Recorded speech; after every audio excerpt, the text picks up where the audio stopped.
हाँ जी, हमारे पास एक न्यू प्रॉब्लम है जिसके अंदर हमने के फाइंड आउट करना है। कैलकुलेट द के मीन के पी, इट्स मीन फिर के सी की वैल्यू हमें गिवन होगी। लास्ट एक न्यूमेरिकल हमने सॉल्व किया था जिसके अंदर के पी, ये के की वैल्यू गिवन थी और के सी हमने कैलकुलेट किया था, लेकिन क्वेश्चन सेम ही रहेगी, के P is equal to K C R T power del n.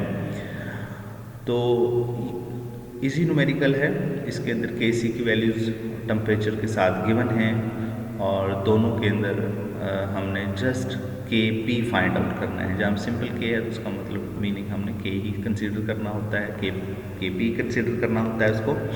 तो हमारे पास देखिए पहला रिएक्शन जो है इसकी, ये रिएक्टेंट और प्रोडक्ट साइड दोनों पे गैसेस स्पीशीज़ हैं, और सेकंड में भी रिएक्टेंट और प्रोडक्ट साइड पे गैसेस स्पीशीज़ हैं। तो इसको कैलकुलेट करना बहुत आसान है, बहुत इजी है। तो सबसे पहले हम स्टेप वाइज चलते हैं। पहले के ऑप्शन के अंदर देखें जिसके अंदर प्रोडक्ट साइड पे 2 नंबर ऑफ मोल्स हैं और रिएक्टेंट साइड पे 1 नंबर ऑफ मोल्स है। तो सबसे पहले तो डेल एन कैलकुलेट करेंगे, 2 - 1 इज इक्वल टू 1।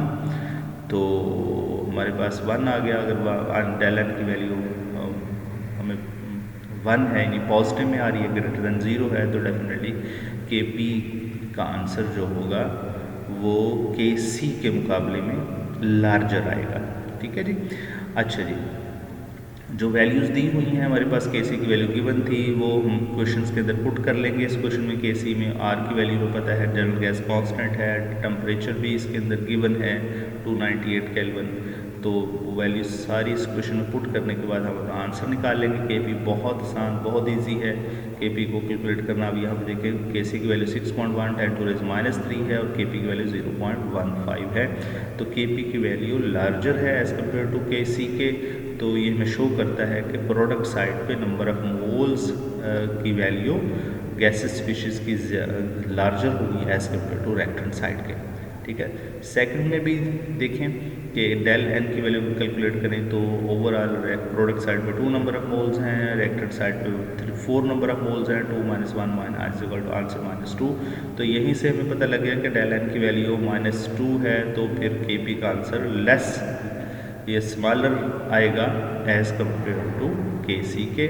तो के सी की वैल्यू गिवन है 2.4 10 × 10⁻³ और that's the value of R, general gas constant, well known value है, that's the temperature in kelvin. फिर हमने के पी की वैल्यू कैलकुलेट की तो कि 3.6 10⁻⁷। अब अगर दोनों को कंपेयर करवाएं, दैट्स द वैल्यू ऑफ के सी, दैट्स द वैल्यू ऑफ के पी।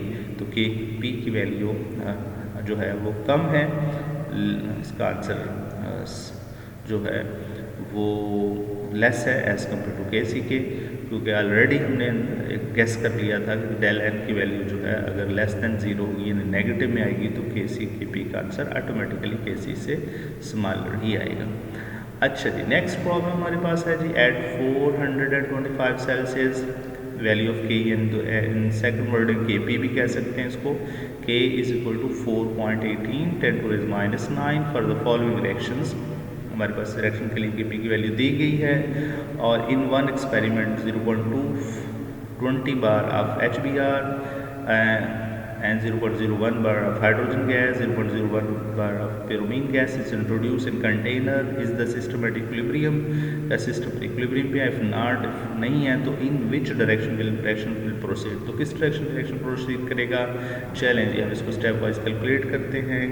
सबसे पहले हम रिएक्शन कोएफिशिएंट की वैल्यूज अगर हम लिखें तो definitely with respect to partial pressure लिखी जाएंगी। Partial pressure of hydrogen, partial pressure of bromine divided by partial pressure of HBr। ठीक है जी, क्योंकि हम प्रोडक्ट्स को नोमिनेटर में लिखते हैं और रिएक्टेंट्स को डिनोमिनेटर में लिखते हैं।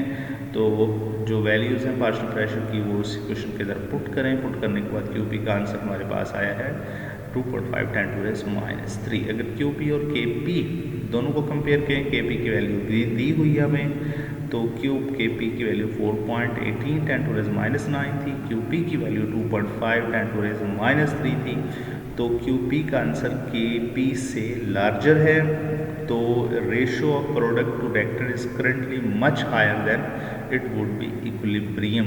इट्स मीन जो है इसका मतलब क्या है कि जो प्रोडक्ट की रेशो प्रोडक्ट साइड है उसके अंदर उसकी अमाउंट ज़्यादा है और रिएक्टेंट की कम है, तो रिएक्शन फिर क्या होगा, तो डेफिनेटली रिएक्शन जो है वो बैकवर्ड डायरेक्शन में मूव करेगा।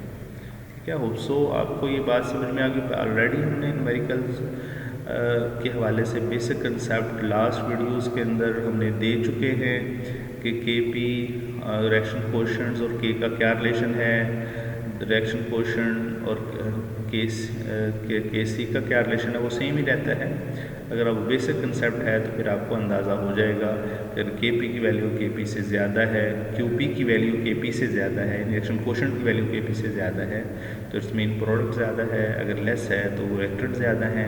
जो चीज़ ज़्यादा हो जाती है तो वो उससे दूसरी तरफ जा रही होती है, रिएक्शन जो डायरेक्शन होगा वो उसके अपोजिट होगा। यदि प्रोडक्ट ज़्यादा है तो रिएक्शन बैकवर्ड जाएगा, अगर रिएक्टेंट ज़्यादा है तो रिएक्शन फॉरवर्ड जाएगा। अगर के पी और क्यू पी दोनों इक्वल हैं तो रिएक्शन इक्विलिब्रियम पे है। इट्स मीन रिएक्शन इक्विलिब्रियम पे नहीं है, रिएक्शन बैकवर्ड डायरेक्शन में मूव करेगा। होप सो आपको ये कंसेप्ट्स आपने अच्छी तरह अंडरस्टैंड कर लिया होगा। Take care.